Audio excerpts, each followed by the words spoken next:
It's been 10 years since Hurricane Katrina slammed into the Gulf Coast. The Category 5 hurricane nearly wiping some coastal towns in Mississippi, Louisiana, and Alabama off the map.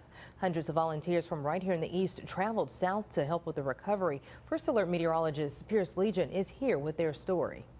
The North Carolina Baptist men were one of many groups who helped out after Hurricane Katrina. One member of the group's disaster response team shares what he saw 10 years ago. Homes were leveled, they were flat, just slabs, and people were just walking around like they were lost. They had no hope whatsoever. That's how Wilson native Steve Stansel describes what he saw just days after Hurricane Katrina leveled the city of Gulfport, Mississippi. See the hurt and the hurt in people's eyes as they pulled up and talked to you. I mean, it was just that stare, and you could just tell in shock.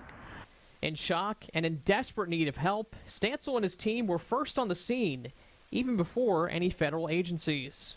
We were able to set up a feeding kitchen, which was needed at that time, and begin to feed the people from a feeding kitchen out of a local church.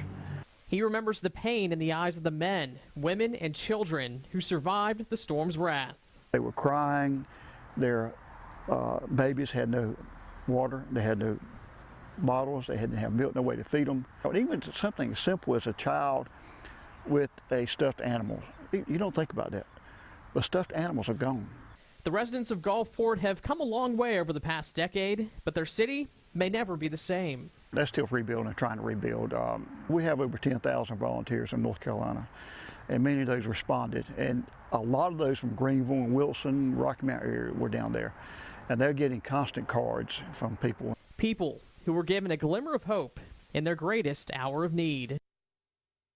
Now, the North Carolina Baptist men responded to disasters both here locally and across the country. You'll find a link with details on how you can help at WNCT.com. Meteorologist Pierce Legion, not on your side.